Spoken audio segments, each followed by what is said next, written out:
অবৈধ বালি উত্তোলন নিয়ে কড়া বার্তা দিলেন গোপীবল্লভপুর বিধানসভার বিধায়ক রাজেশ মাহাতো। রাজ্য মন্ত্রিসভার স্বাধীন দায়িত্বপ্রাপ্ত মন্ত্রী হিসেবে শপথ গ্রহণের পর মঙ্গলবার সাংবাদিক সম্মেলন করে রাজেশ মাহাতো জানান, আমার সরকারের পরিষ্কার বক্তব্য, বৈধভাবে উত্তোলন হবে, নির্মাণ কাজ চলবে, রাজস্ব আসবে। আগের সরকার বালি উত্তোলনের জন্য যে জায়গা নির্দেশ করতে রাতের অন্ধকারে তার বাইরে নিয়মিত বালি উত্তোলন হতো। একটা সিওতে 4 বার চলতো, মেয়াদ উত্তীর্ণ সিও চলতো, এগুলো বন্ধ করতে হবে। পাশাপাশি গোপীবল্লভপুর বিধানসভার বিধায়ক জানান, নিয়ম মেনে বৈজ্ঞানিকভাবে বালি উত্তোলন হবে, মানুষের অসুবিধে হবে এরকম কাজ চলবে না বলে আশ্বস্ত করেন বিজেপির বিধায়ক। জিজ্ঞাসা করেন আমার সরকারের মাননীয় মুখ্যমন্ত্রী, আমার সরকারের পরিষ্কার বক্তব্য, বৈধভাবে যদি হয় সে উত্তোলন হবে। কেন উত্তোলন হবে? নির্মাণ কার্য চলবে, রাজস্ব আসবে, কিন্তু বৈধভাবে। আগের সরকার কি করতো? আগের সরকার কি হচ্ছে, যেখানে জায়গা থাকতো ডিমার্কেশন যেটা করতো তার বাইরেও রাতারাতি নদী গর্ভে র্যান্ডাম রাতারাতি চলছে মেশিন। জাল সিও, একটা সিওতে 4 বার মাল যাচ্ছে, এক্সপায়ার্ড সিওর ভ্যালিডিটি শেষ হয়ে গেছে, এইগুলি চলবে না। আমি দায়িত্ব নিয়ে বিধায়ক হিসেবে বলছি এগুলি চলবে না। কিন্তু বৈধ যেগুলো আছে, যেগুলো নিয়ম মেনে এবং যেগুলো হচ্ছে মানে বৈজ্ঞানিকভাবে আনসাইন্টিফিকভাবে খনন কার্য চলবে না। কিছুদিন আগে তো একটা ছেলে মারা গেল, আমার খুব দুঃখজনক ঘটনা। এগুলো বন্ধ হবে, এগুলো বন্ধ করতে হবে। আমাদের সরকার সেটাই ভাবছে। মানুষের অন্তরা হবে, মানুষ বিপদে পড়বে, এরকম প্রথম পদক্ষেপ আমার সরকার নেবে। আমাদেরকে সেরকমভাবে নির্দেশ দেওয়া হয়েছে। তো সেগুলি বৈধ যেগুলো সেগুলো চলবে এবং নিয়ম মেনে চলবে। বেনিয়ম অনিয়ম হলে কিন্তু আমরা গোচর রাখবো, আইনত কড়া বন্দোবস্ত নেওয়া হবে।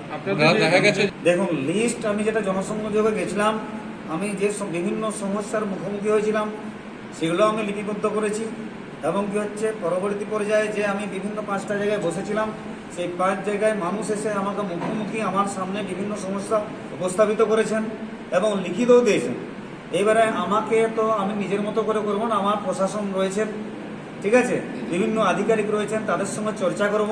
আমি সেগুলো লিপিবদ্ধ করেছি এবং লিপিবদ্ধ করে কি হচ্ছে, কোনটা আশু প্রয়োজন, কোনটা ইমিডিয়েট দরকার, কোনটা আর্জেন্ট। যেমন একটা ব্রিজ রয়েছে, আপনি মুরাকাটি জানবেন রোহিণীর দিকে, সেখানে লোহার পাত একটা দেওয়া আছে, সেখানে রোজই মানে বছরে এভারেজ নাকি 8-10 জনের হাত ভাঙে, পা ভাঙে, এভারেজ। আগের সরকার 15 বছরে এভারেজ যদি 8-10 জনের পা ভাঙে, দাদা ভাই, তাহলে কতজন হয়? মোটামুটি 1.5 লক্ষ হবে। তাহলে প্রথমত যাতে আর কারো নয় পা ভাঙে, ঠিক আছে, এরকম আমি দেখবো যে আর্জেন্ট যেগুলো আছে, যেগুলো ইমিডিয়েট করতে হবে, সেরকম কাজগুলি কিন্তু আমি করার চেষ্টা করবো। আমার সরকারের গোচরে আনবো যে এগুলো ইমিডিয়েট করা হোক আমার এলাকায়, ঠিক আছে। তারপরে বিভিন্ন উন্নয়নমূলক কাজ আছে, তারপরে বড় বড় কিছু কাজ আছে যেগুলো কিনা বহুত অর্থের দরকার, বিগ বাজেট। যেগুলো আমবই ব্রিজ, সুবর্ণরেখী রেলপথ, ঠিক আছে, এগুলো বিগ বাজেটের ব্যাপার আছে। এবং রাজ্য এবং কেন্দ্র দুটো সরকারকেই করতে হবে, সেগুলো পরে পরে তোলা হবে, সেটা প্রসিডিউর আছে।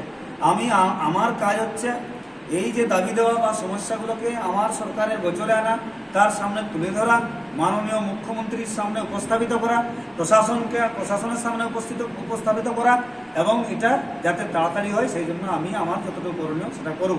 আমি যেহেতু মন্ত্রী হয়েছে বটে, কিন্তু আমি এখনও আমার দায়িত্ব এখনো দেওয়া হয়নি, সেগুলো আমি।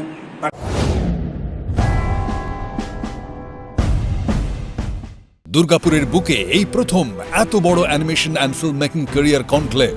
দুর্গাপুরের সৃজনী হলে রিলায়েন্স অ্যানিমেশন একাডেমির উদ্যোগে বিশাল এক ক্রিয়েটিভ কনক্লেভ হবে 6 জুন শনিবার। বিশ্বজুড়ে অ্যানিমেশন ও ফিল্ম ইন্ডাস্ট্রির ভবিষ্যৎ এবং এই মাধ্যমে কিভাবে সফল ক্যারিয়ার গড়ে তোলা যায় তা নিয়ে বিস্তারিত আলোচনা করতে উপস্থিত থাকছেন ইন্ডাস্ট্রির দিকপালেরা।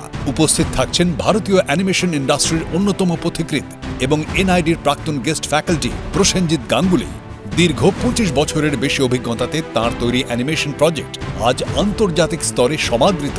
সেই সঙ্গে থাকছেন রিলায়েন্স অ্যানিমেশন একাডেমির বিজনেস হেড সন্দীপ শেট্টি এবং হানিবানি ও প্রিন্স জয়ের মতো জনপ্রিয় সিরিজের ক্রিয়েটিভ ডাইরেক্টর অরিন্দম কারার।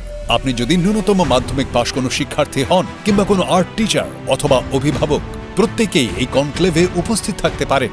এতে অংশগ্রহণের জন্য কোনো রেজিস্ট্রেশন ফি লাগছে না, তবে আসন সংখ্যা সীমিত হওয়ায় আজই অনলাইন ফর্ম পূরণ করে আপনার স্থানটি সুনিশ্চিত করুন।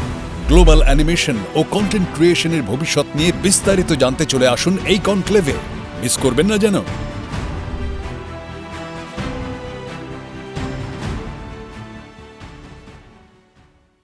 নিজেকে আপডেট রাখতে ফলো করুন সানন্দা নিউজ।